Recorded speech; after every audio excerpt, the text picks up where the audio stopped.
Hi guys, Gunchimp here and welcome back to my legendary playthrough of Skyrim on the Xbox 360. As I mentioned at the end of my last episode, I thought we'd kick off this episode by taking out the dragon at Shearpoint, which I think is one of the kind of miscellaneous quests I've been carrying around for quite a while. Now for those of you who don't know, Shearpoint you can actually get to from Valtheim Towers, which is just here. It's kind of like a little mountain path that you then have to run up to get to it, and then just next to it as well is Erkenthan, which is where we had to go for, I think it was one of the Dark Brotherhood quests from Yuri, to kill a boyfriend, if I can't, I mean it's so long ago now, but basically we're here, so I thought we'd kick off this episode by doing that. And the problem is, as you can see, there's Mr. Dragon. Actually, it's my bow charged. I can't remember. It's been a while since I've played. No, it's not. So let's just quickly take care of that. Yeah. So again, I'm just checking. Might as well use up these petties. Now the problem is with this area, the word wall actually is the first one that gives you a complete shout with all three letters of the shout. I think it's the throw voice shout, which to be honest is kind of comical, but it's not really that great to be fair. But the problem is it's not only a dragon, there's also a coffin with a dragon piece in it. So I'll be getting the Kronos mask as well, but what I want to do is try and take them out one at a time. If you rush in and get too close to the word wall, not only will you activate the dragon, but also the Dragon Priest, and you know, at legendary difficulty, both of them together is a bit of a problem. So let's get a bit prepped for this. Obviously, we're going to throw on, if I have them, Fortify Marksman, which I do. We'll also, just for the heck of it, use some Sneak, and I'm hoping I've got some sort of I'll use one of these as well. This is my anti-dragon potion, because I basically have 97% resistance to both fire and frost, and as it's a dragon, chances are it's going to use one of those two attacks. And I'm just checking to see if we have any sort of that'll do, a poison.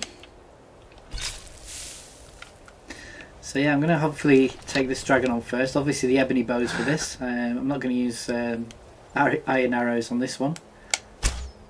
Wakey wakey. Oh, it's only an ancient dragon though. Damn, I missed. So like I said, don't want him to... Whoa! As you can see, that potion there kind of saved my life there. But I don't really want to get too close to the dragon shrine, as it were, because obviously if I do that, the dragon priest will then attack. I want him to stay still though. Is that the best you got? Actually, don't answer that. I don't want to get too cocky because he could still kill me. Oh, now he's going after Shadowmere, which is good. Not really going to get a sneak attack on him, am I?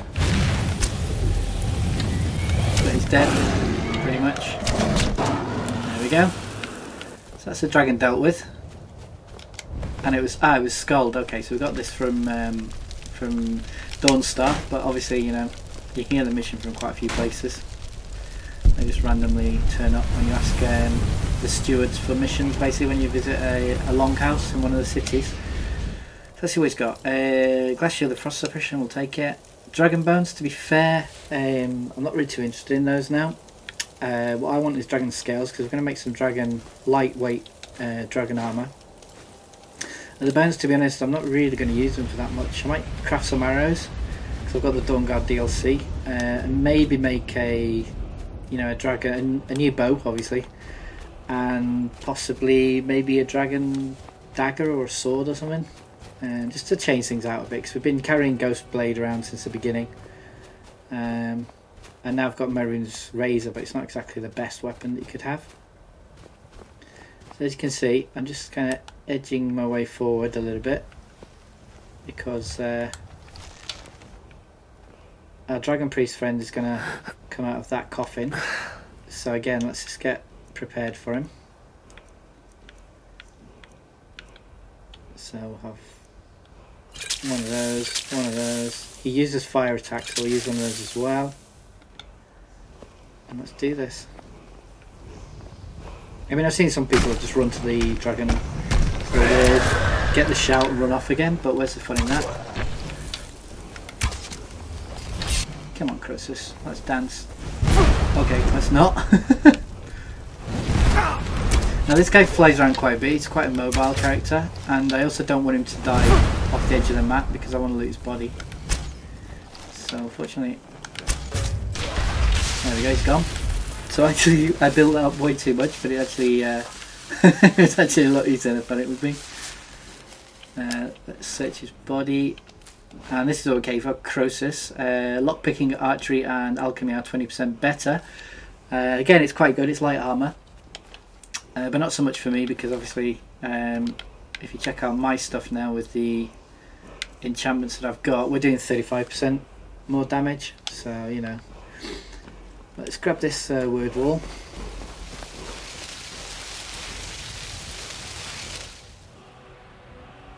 And effective, there you go, the throw voice. And it's kind of a nice shout in a way. You can use it to kind of fool guards and things and lure them out. Whoops. So let's just, I might as well unlock it.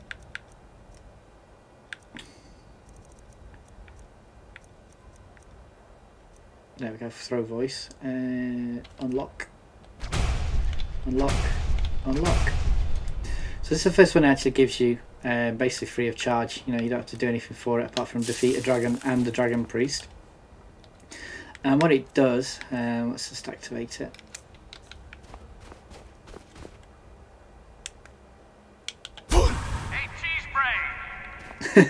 Is it basically you know, insults nearby enemies and they'll go to check it out, which means you can then pull off your sneak attacks and stuff like that. But to be honest, I prefer just firing an arrow to the wall, and it has the same kind of effect. But you know, it's nice to have. And I've seen a couple of Let's Plays where people will just literally run into it with the dragon and the priest while the priest is coming out of the coffin. Stand here for a split second, grab it, and then literally run behind it and down the mountainside. Which again is another way of doing it if you don't fancy fighting the dragon. But I did, so that's that done. And let's check where we're at. Actually, one thing I did get a comment from Mega Dovahkiin in one of my earlier videos saying, because he joined my series kind of halfway through, just to see where we are in terms of stats. So I might as well show you that quickly with the skills, just so you get an idea of where we are. Obviously, destruction, conjuration, illusion, I'm just not using them, to be honest. Even restoration, I've put a couple of points in there. As you can see, I've got novice restoration.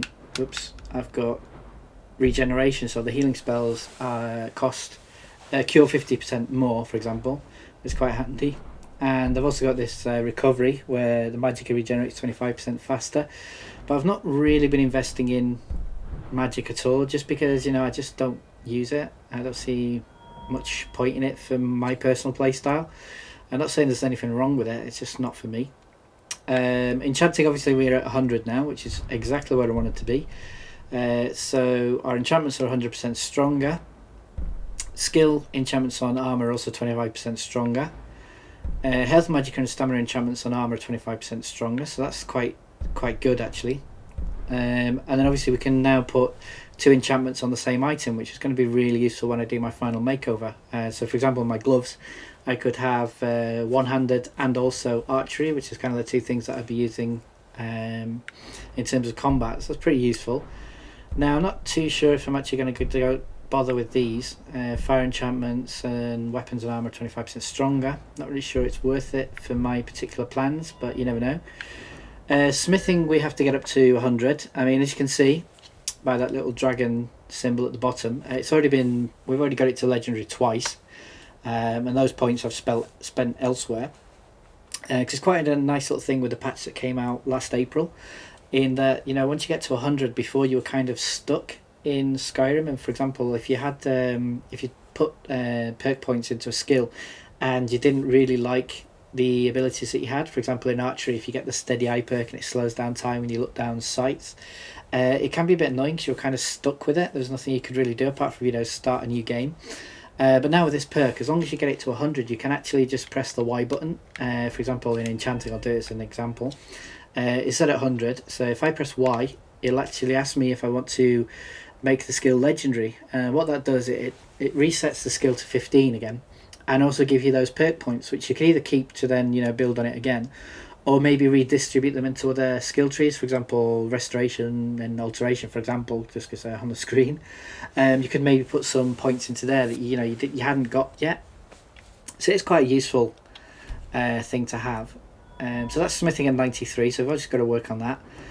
Heavy armor's 77, but to be honest I'm not really going to be using that too much. I've got what I wanted out of it, which is I wanted Fist of Steel for the Forsworn conspiracy mission, because you have to get into a fist fight, and it just helps you out a little bit if you equip heavy armor gauntlets, for example, because their armor rating is actually extra damage, so it kind of speeds things up a little bit. Cushion's not really that interesting, but the reason I did that was to get to conditioning, where heavy armor weighs nothing and doesn't slow you down when worn, so you have to get to level 70 for that, and I'm currently at 77. The reason I did that was I basically just paid for it. I went to visit, I think it's Farkas in the Companions in Whiterun, and just paid him to level me up. So that's how I did that. Block, as you can see, no skills whatsoever spent there, and I'm at 40, which is quite interesting because I'm hardly ever using it, but there you go. Two-handed again, magically has level to 22, even though I'm not really doing anything. Again, I'm assuming that'll just be payoffs from quests that I've done. Like for example in the Bard College they gave a point in block, two-handed, one-handed and heavy armor, I think it was. One-handed is at 70. I have actually put one skill point in here for now, but again I'm not really using it enough to actually warrant spending any points in there. Archery, obviously, I've got that to legendary once already, so technically we've done this twice now.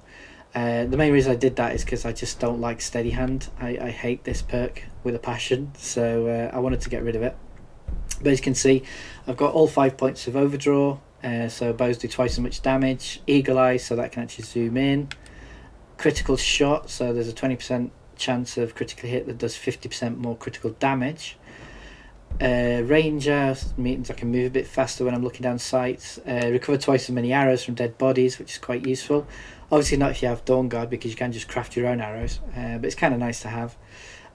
Power shot, so the arrows stagger all but the largest opponents 50% of the time, which can give you, the chance you need to get another shot off, basically. So it's quite a useful one to get for, and it's quite easy because you only need to get to level 50. So just paying Farandal in Riverwood, he could get you to level 50 quite easily if you've got the gold for it. Obviously we've got quick shot, so we can draw a bow 30% faster, meaning we can get more arrows down range as quickly as possible. And finally bullseye. Someone did ask in one of my episodes what the green glow was when arrows hit some characters. Basically it's this, it's completely random, so you can't really control when it's going to happen, but every X number of arrows, sorry, you will actually paralyze your target for a few seconds, which is quite good. I mean, obviously you can make paralysis potions with Imp Stool and Swamp Fungal Pod, but this is kind of a nice thing to have as well.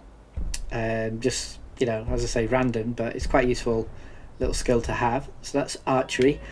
Light armor, obviously now I'm paying more attention to it. Every chance I get, I'm training either with Grelka in Riften or Nazir in the Dark Brotherhood. So take a look at that. I've got my increased armor rating for light armor by 80%, so I just need one more point in there now. Whoops.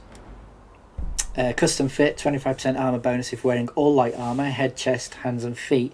At the moment currently I've got the Nightingale armor from the Thieves Guild, which is light armor, so I do have the boots and the armor. Unfortunately the helmet and gloves are ebony at the moment, so I do need to kind of change them out at some point. Unhindered, again, light armor weighs nothing and doesn't slow you down when worn. Now the difference between heavy armor and light armor is light armor actually takes less to actually get to that point where what you're wearing doesn't actually weigh you down, as you only have to get it to level 50. Again, paying for it, just the quickest way to do it, to be honest. I've also got Windwalker, so stamina regenerates 50% faster in all light armor. Again, it's not affecting me right now because of the ebony helmet and gauntlets, but I'm hoping to, in a future episode, craft me a new set of dragon armor, and it'll all be light armor, just because I just like light armor more than the heavy stuff. It's a personal preference. Matching set I may get as well, so I can get an additional 25% armor bonus. And then finally there's Deft Movement, 10% chance of avoiding all damage. But again, I'm not really too interested in that one, to be fair. But the matching set, definitely worth it. So that would be a point being spent quite soon. Sneak, again, we're at 100, and I've pretty much got everything in this. Stealth is 3 of 5, so 30% harder to detect, although I do have the Nightingale boots, which make me muffled as well, which is helping me quite a lot. I've also got Backstab. Sneak attacks with one-handed weapons do 6 times more damage. Deadly Aim, so again, this I've been using quite a lot. You need to get to level 40, and the reason I did that was visiting Garvey in Markarth in the Warrens and just paying him. Quickest way to do it, as the sneak attacks with bows now do 3 times damage, which is really important to my character build. I've also got Assassin's Blade. Sneak attacks with daggers now do a total of 15 times normal damage. But to be honest, I've never really gotten close enough to someone to use it, but maybe in an episode I can try and fit that in if I remember. Lightfoot, you probably know this, it's probably the most famous perk. I talk about it pretty much every time I'm in a dungeon. Pressure plates don't have any effect on me, so you know I can go over any trap I want apart from a tripwire, and it doesn't bother me. Definitely worth it. It just saves you having to look down where you're walking and, you know, concentrate more on what's going on around you. So I definitely recommend that one. Silent Roll, yeah, this is a bit of a pointless one, but you kind of need it to get to this one. Walking and running does not affect detection, which is quite a nice one to have. And then finally there's Shadow Warrior, sorry, where crouching stops combat because your opponents basically lose where you are. But again, I don't really see much point in this one, never really used it, so I probably won't be getting that one if I'm being honest. Lockpicking is at 100, but as you can see, I've invested absolutely nothing, just because I just don't see the point, to be honest. There really is not much point in this tree, as far as I'm concerned, because even Master Locks I've been able to pick. So, I mean, that'd be quite useful, I guess. Lockpicks never break, it's kind of like having the skeleton key. But lockpicks, you know, they're so cheap, and you know I've got about 300 of them just from my travels, so it's not really a problem. Pickpocket, again 54, I'm not really using that, to be honest. I've put one perk in Light Fingers. Night Thief, so 25% chance of pickpocketing if the target is asleep. This is quite a useful one. You need to get to level 50, but the carrying capacity is increased by 100. That's kind of the only really useful thing in this tree, if I'm being honest. Although I think possibly this could be quite fun. Silent harm enemies by placing potions in their pocket. Because I remember a couple of episodes ago I did try to assassinate people by placing potions into their inventory, and nothing seemed to happen, but it's probably because I didn't have that perk. So that might be something to look into. Speech again is at 100, and I've just gone up the left hand side, so we've got Haggling 3 of 5, because you know it's not really much point now, because I'm not really buying things from the traders, I'm more selling things from the traders. So I've got a law, so 10% better prices from the opposite sex, which is quite useful, as quite a lot of the merchants are female, so it does help to be a male character. I can also sell any type of items to any kind of merchant. This is probably the most important thing in the speech tree, just because otherwise it's a nightmare where you have to go sell your potions to an alchemist, your weapons to a weapon vendor. This is a nightmare. So you have to get to level 50, which is quite easy. And again, there's quite a few people who can teach you speechcraft. The person who springs to my mind is the old guy in Markarth in the inn, the Silverblood Inn. He's a bard there. I think it's called Scarl or Scald or something like that. But he could teach you speech, so that's one way of leveling up quicker. The investor perk, obviously I can invest 500 gold with all shopkeepers, which again just gives them more gold that I can then sell my stuff to. Offense, yeah, I don't know if this is really that useful once you're in the Thieves Guild, but it just means you can again sell any stolen goods to any merchant, which is quite good. And finally Master Trader, which I unlocked recently, which means that every merchant in the world gains 1000 gold. It doesn't sound too impressive, but for example the stall holders in Solitude, who used to have normally about between 50 and 500 gold maximum, they've now gone up to 1000, so it's definitely, you know, for them it means I've got 3 more traders that I can go to visit when I'm trying to offload my inventory space. And that's pretty much it for the speech tree. And then finally we've got alchemy, which again, as you can see, I've legended that twice now. The reason I did that is because basically the potions I was producing, I made a stockpile of combat potions, like for example fortified marksman, so my bows do 130% more damage, paralysis potions, so you know the enemy's paralyzed for 28 seconds I think it is, and then what I basically found was that every other potion was just too expensive for the traders. So I legended it again, and at the moment I'm not actually spending any points in it whatsoever. So you know, the potions that I'm making are kind of around the 300-400 gold mark, so you know, at least traders can actually buy it. And that's basically it, guys. So you know, someone did ask me how I was doing on the skill tree, so I thought I'd just run through it quickly with you. I hope you found it useful.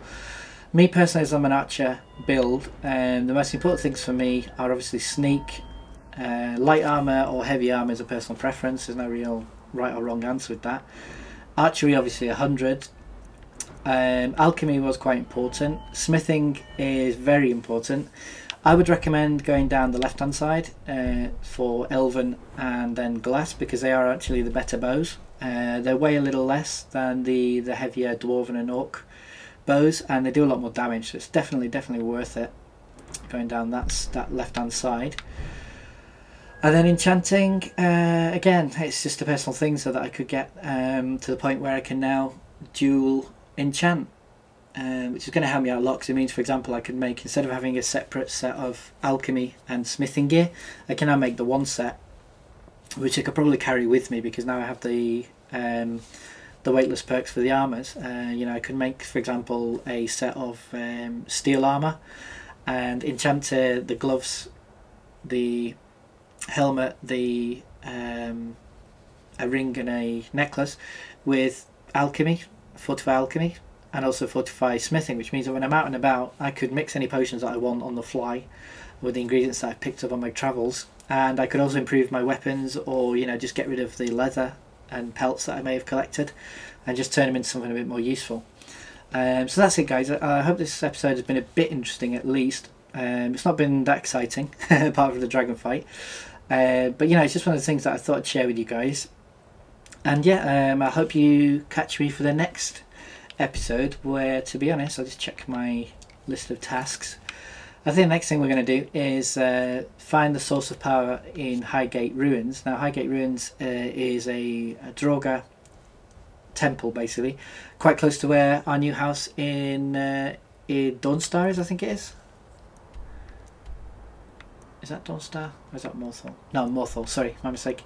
Yeah, this is our house that we got from the Jarl of Morthal. We bought the land due to the Hearthfire DLC.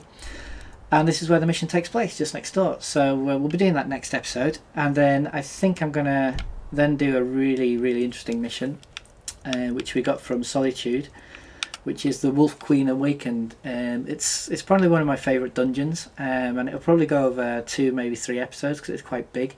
But it's just a lot of fun. So I do hope you'll join me for that. Again, I hope you found this episode interesting. I know it's not really much fun watching my skill tree, but I would be interested to hear your comments and your take on how I've built my character, because as I say, you know, I've been doing this kind of experimenting as I've been going along. Some of the things didn't work out for me, like for example, I used the heavy armor because I thought it'd offer me more protection, but then, you know, it's a bit of a bind because it's heavier. But anyway, I've waffled on for enough, so I'm going to draw this to a close, and I hope you catch me next time. For now, guys, as always, thanks for watching, take care, and peace.